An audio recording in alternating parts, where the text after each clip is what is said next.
This is another installation for the Compassion Tour video log series that I began a few months ago.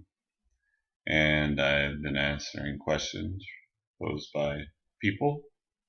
And this evening I will answer a question. How do you find compassion for people you simply do not respect?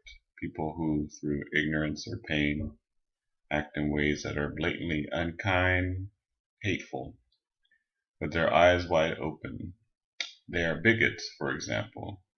It's one thing to understand the source of their bigotry, but when their actions cause damage and hurt to others, how do you feel compassion? Pity maybe, but how do you get to true compassion? I believe that first off, I believe compassion to be recognizing essence. So anyone that comes to you with hate or pain, I would say that the essence of that person, regardless of that, once you peel away that anger, once you peel away that pain, once you peel away that bigotry, is love. And to tap into the love of another, I believe we must tap into the love of ourselves. We must recognize our own essence first and foremost. And that is when one reaches a state of inner peace. That inner peace connects us to an infinite love, such that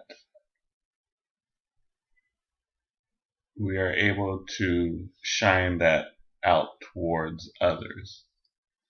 And when I say that, I mean that no matter what comes at you, you're able to transform that into love. It's the story of Buddha sitting underneath the Bodhi tree, and Mara attacking Buddha with an army, and they're shooting arrows at him, and he's able to turn the arrows into lotus petals.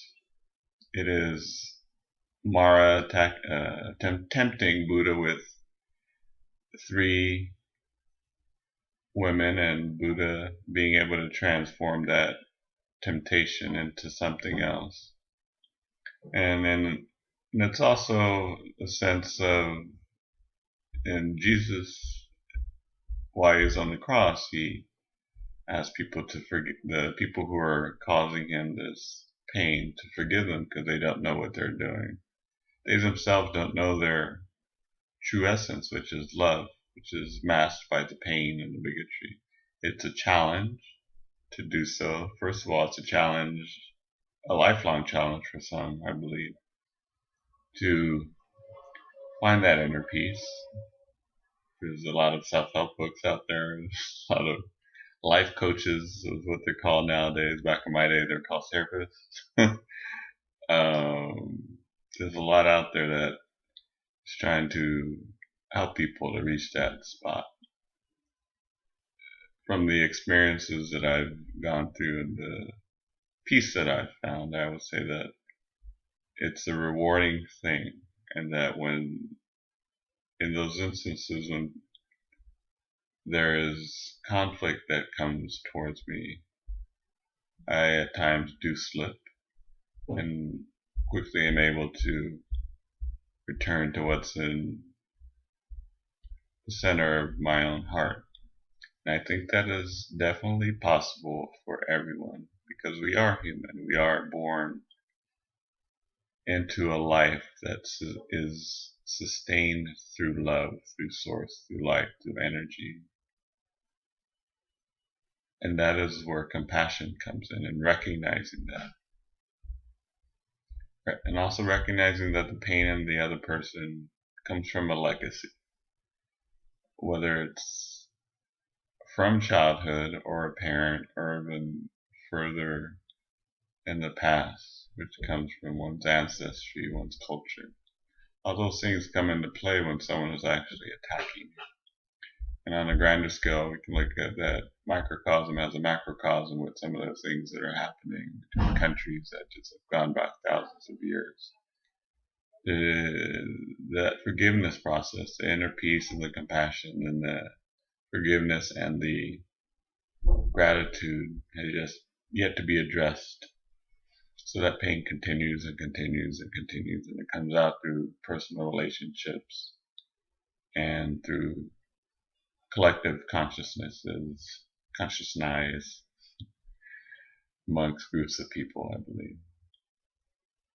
I think this question is multifaceted, and it's something I will continue to contemplate.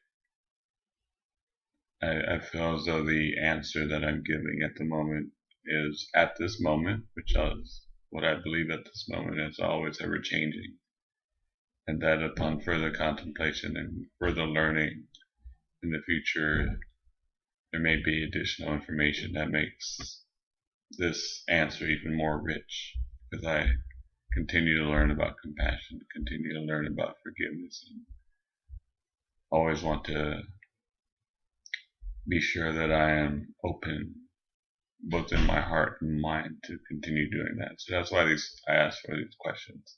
It's an exploration. I'm happy that those of you watching this video are on this journey of compassion with me. With that, I will say thank you for this question. And there's another one in the Compassion Tour question queue that I'll answer at a later date. That needs a little bit more research into something that Gandhi said, ahimsa satyagraha, if I'm pronouncing that right. We'll get to that when we get to that.